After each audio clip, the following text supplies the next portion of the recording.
For some reason, Joan Laporta continues to impress the people around the world because everybody knows that Barcelona's finances have not been the very best in the past 2 or 3 years. But every summer, every month of the year, we always hear that Joan Laporta, Rafa Yuste, Mateo Lemán, and many other people in the financial department are always up to brand new things on looking on how they could bring more cash into this club. Barcelona's main objective is how can they bring back Barcelona to its very best financially. And man, I'm telling you guys, I just feel like Joan Laporta, Mateo Lemán, and Rafa Yuste know exactly what they need to do in order to bring Barcelona back into its most powerful state. Because now today, we have just heard that the economic lever that was activated from last year has been fully completed. Now, I don't know if you guys remember, but sometime last year around the summer, it was approved that Barcelona were allowed to sell 49% of Barca studios. Many of the socios did agree on this and they said, okay, this is fine, as long as Barcelona keep the other 51%. And so last year around that time, it was originally agreed that Barcelona were going to sell 49% of Barca studios to socios.com and Orpheus Media. Again, this was the original agreement. But because these two companies have postponed their payments and what they're supposed to pay to Barcelona, Barcelona had other plans in the summer. They said, okay, if you guys are going to postpone these payments, we're going to resell 29.5% of this 49% to somebody else and give it to this German investment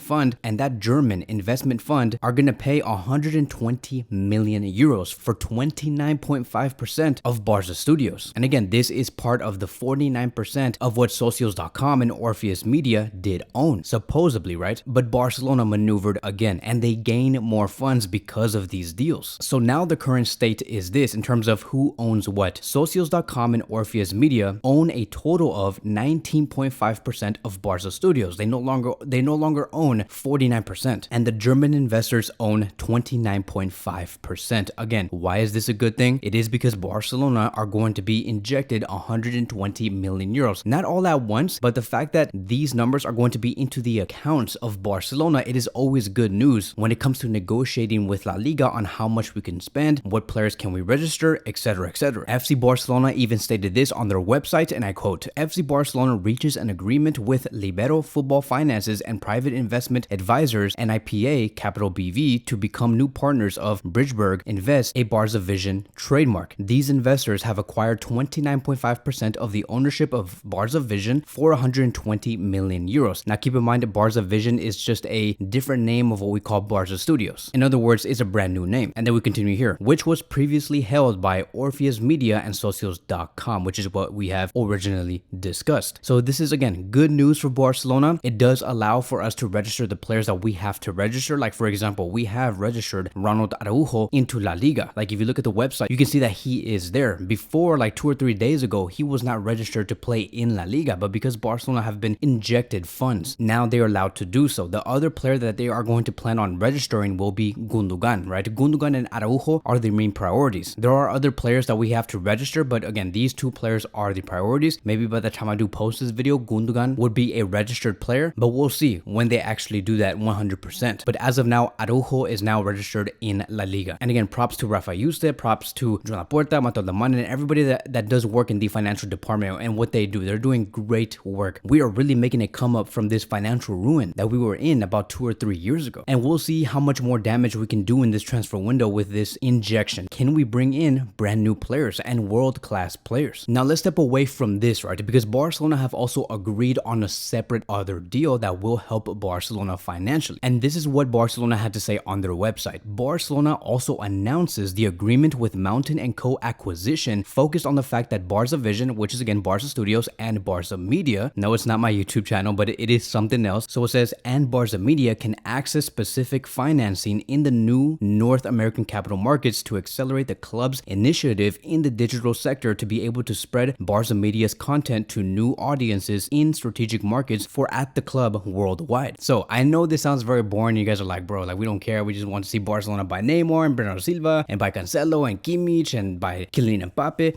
Like I understand that. I know it gets boring, but I'm going to try and make this in the most simplest way. I've been trying to do this for the past like 2 or 3 minutes in this video. So let me explain what this means. So because of this transaction and this deal, FC Barcelona are going to be merging their digital content that is within Barca Vision, right, to their audio-visual content under a brand called Barca Media. This would basically allow Barcelona to spread spread out their content to brand new audiences worldwide, like in ways that we have never seen before, because Barcelona want to be seen much more in the world, and they believe they can connect with fans even greater. Barcelona have made a statement and they said that we have 350 million fans around the world, we have 440 million followers on social media, and that is why they said we need to put our content, right, when we see like these players train, looking at these documentaries, they want to put that type of content into different distribution channels, so they can put it on Disney Plus, they can put it on Apple TV, they can put it on DirecTV, Sony, Univision, and many other distribution channels. That is the main goal. So it is a strategic investment, and that is why Barcelona have claimed that they expect Barca Media to become a significant source of income for the club, a pro forma enterprise value of approximately 1 billion euros. So it's very innovative, it's very new. I know that again, it's very confusing, but that is because not many clubs are doing deals like this. What Barcelona's doing here is just something that we have not seen anywhere else. And so they are taking a huge gamble on this, but they do believe that it could work. And so now let's move on towards the next conversation. Now let's talk about Barcelona's right back position, because all of these talks about Neymar, Bernardo Silva, Lo Celso, and many of these players, right? I know that many are wondering what's going to be the plan on Barcelona's right back position, because this is Xavi's biggest concern. And so it says here that Barcelona are now looking at ways to sign Joao Cancelo on a permanent transfer, because originally they wanted to sign Cancelo on a loan deal, but now they're making the decision to buy him fully. Barcelona is considering on making an offer of 40 million euros to 45 million euros for the Portuguese right back. This will of course be paid in installments, and we will see if Man City will accept an offer like this. Now remember, Barcelona a few days ago made a bid for Bernardo Silva of around 70 million euros. I feel like the reason why we're willing to spend 40 to 45 million euros on Cancelo is because that 70 million euros that we were going to commit to for Bernardo Silva may no longer be the plan. Now I have no idea if they're willing to do both and get both Joao Cancelo and also Bernardo Silva for a total of like 130 million euros, but it seems like they have backed off that move for Bernardo Silva and put those funds on Joao Cancelo. It has also been said that Xavi believes that Cancelo can be the next useful reinforcement on the right flank after Dembele's exit. The contract details have already been agreed between the two parties, between Cancelo and Barcelona, and he could sign for a total of 3 years plus a 1 optional year. So it does seem like Cancelo is the main priority for Xavi Hernandez when it comes to reinforcing the right back position, and they are looking at other options, like for example, Juan Foyth is coming into the conversation. It says here, according to Gigantes, that Juan Foyth has told Villarreal that he would like to go to Barcelona. The player has already given his opinion. Now the most important part is missing, which is the agreement between Barcelona and Villarreal. And so I do think that Juan Foyth is a phenomenal player, a player that I think is very well balanced. If you were to compare Juan Foyth to Cancelo and Fresneda, who is another option, Juan Foyth is like a mixture of these two players and gets the best of both worlds. He's not too extreme in attacking and he's not too extreme in defending. He's very good in both areas. I remember seeing Juan Foyth having a masterclass against Bayern Munich. It was amazing to see. So Juan Foyth knows what it's like to participate in high European level football. So it does get me very excited. Now Gerard Romero also had something to say about this whole thing, and maybe it could be true, but who knows? Lately Gerard Romero has not been in his very best, and I'm not trying to be disrespectful. I'm just looking at what he announces and if it ends up being true or not. But lately he hasn't been at his very best. But he basically said this: Fresneda can still be an option and Juan Foyth could also still come to Barcelona, but the main plan that Barcelona could have is by bringing Fresneda, loaning him out to Villarreal, and in exchange bringing Juan Foyth to FC Barcelona. That would be their strategic move in order for Villarreal to not feel so empty on the right back position, because they are going to be losing one of their most important players, which is why Barcelona is willing to get Fresneda and offer them to Villarreal in order to sweeten the deal. So it is some very interesting stuff that is going on here. Let me know what you guys think in the comment sections. What do you guys think about this plan of bringing Fresneda, sending him out on loan, and welcoming Juan Foyth? Or do you just want to forget about that whole move and bring in Joao Cancelo, a player that is for sure going to be able to complement the likes of Lamine Yamal and Rafinha on the right wing? So that is going to be wrapping up today's video. Thank you guys so much for watching, and I will see you guys in the next one.